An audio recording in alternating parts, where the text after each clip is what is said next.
का कद जो है वो छोटा रह जाता है या छोटा होता है और उस पर फिर उन्हें बड़े ताने भी पड़ रहे होते हैं। तो उनका नाम ही छोटू पड़ जाता है, क्योंकि मैं इस बार कह रहा हूँ कि मेरे साथ हुआ था लेकिन फिर बढ़ गया था।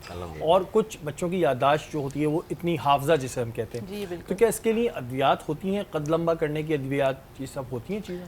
इस बात पे वो बच्चा बड़ा हंस रहा है लगता है उसके साथ भी यही प्रॉब्लम है। अच्छा, हमारे पास काफ़ी ऐसे पेशेंट्स आ रहे होते हैं जो ओवर पॉजिटिव होते हैं, उसके पेरेंट्स काफ़ी परेशान होते हैं, शायद वो ज़्यादा परेशान होते हैं।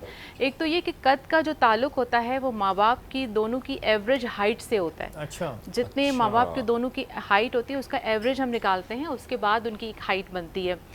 तो अगर वो एवरेज हाइट उनकी इक्वली बन रही है तो वो ठीक है। अदरवाइज़ हम उनके कुछ ग्रोथ हार्मोन्स के टेस्ट करवाते हैं, कुछ पिट्यूटरी ग्लैंड्स के टेस्ट करवाते हैं और कुछ बोन की एक्सरेज भी करवा रहे होते हैं, जिससे हमें अंदाज़ा हो जाता है कि वो उनकी हाइट नॉर्मल है या फिर उन्हें मेडिसिन की ज़रूरत है, या फिर आजकल कुछ इंजेक्शंस भी आए हुए हैं जिससे हाइट को इंक्रीज़ किया जा सकता है। बट उसके लिए आपको अपने मुआलिज से या डॉक्टर से रुजू करना पड़ेगा। जहाँ तक डाइट का ताल्लुक है, वेरी इंपॉर्टेंट फैक्टर। आजकल अगर हम अपने बच्चों से कहते हैं कि मीट ले लें तो हमेशा हमें आंसर मिलता है कि नहीं, हम मीट नहीं खा सकते। अंडा ले लें, एग में से स्मेल आ रही है। बटर ले लें, बटर नहीं लेना है। ये हर घर की कहानी है, हर घर में बच्चों के साथ यही प्रॉब्लम है। तो शरी इस लिहाज से देखा जाए तो न्यूट्रिशन और सारी चीज़ें जो फैक्टर्स हैं हम बच्चों को नहीं दे पा रहे जो बच्चों को देने चाहिए। तो इस सूरत हाल में हमें क्या करना चाहिए? अच्छा आमना, एक चीज़ जो अक्सर हम कंफ्यूज रहते हैं, ये ज़रा आप क्लियर कीजिएगा कि लड़कों और लड़कियों की एज कितनी होती है कि जब तक हाइट बढ़ती है, कितनी एज तक हाइट बढ़ने के चांसेस होते हैं? ऑलमोस्ट तकरीबन 18 to 20 ईयर्स तक बच्चों की जो हाइट है एवरेज वो बढ़ रही होती है। लड़का लड़की दोनों की? जी, 18 to 20 ईयर्स तक बच्चों की एवरेज हाइट बढ़ती है और उसके बाद फिर जो आपकी बोन्स की जो है ना वो ऑसिफिकेशन होना स्टार्ट हो जाती है।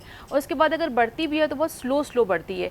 18 to 20 ईयर्स तक तकरीबन आपकी मैक्सिमम हाइट बढ़ जाती है जितनी बढ़नी होती है। तो इसके बाद बात वही होती है कि जैसे 2 दिन पहले मेरे पास एक पेशेंट आई थी, खुद उसकी हाइट भी कम थी, उसकी मदर की भी हाइट कम थी, उसकी सास की भी हाइट कम थी। अब जिस बच्चे को वो लाई थी वो उसके हिसाब से बेहतर था, उन्हीं के साइज़ का था, लेकिन उनको ये था कि क्योंकि मेरे फलां की हाइट बहुत ज़्यादा है और फलां कज़न की बहुत।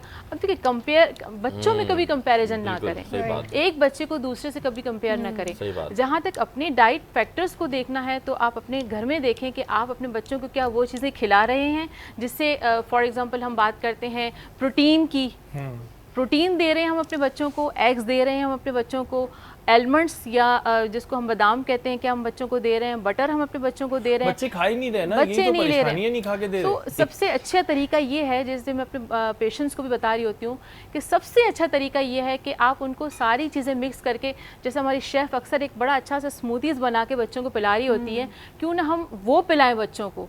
और अच्छा, आराम से आजकल के ना होशियार हो गए, इस पे ना बड़ा वो आता है, उनको स्मूदी भी बना के पिलाओ ना तो भी वो एक सिप मार के फौरन अच्छा, तो फिर डॉक्टर्स के पास इसका एक और भी हल है। अगर वो स्मूथीज भी नहीं पीते हैं तो फिर सप्लीमेंट्स दें ऐसे बच्चों को।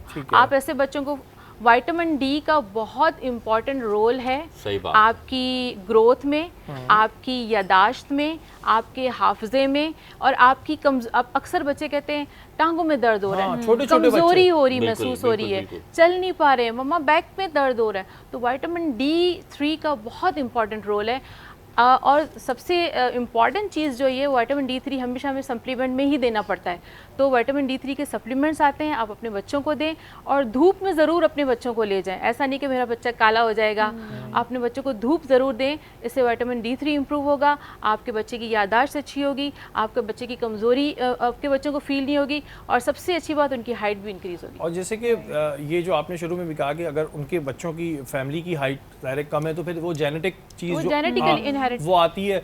और कुछ जगहों पे करिश्मे हो जाते हैं हमारे, क्योंकि ये बात करी तो मेरे ख़ानदान में साहब होते हैं तो उनके सारे फैमिली के जितने भी थे वो छोटे छोटे थे और उनके कद इतने लंबे, तो ये कुदरती तौर पे हो भी जाता है।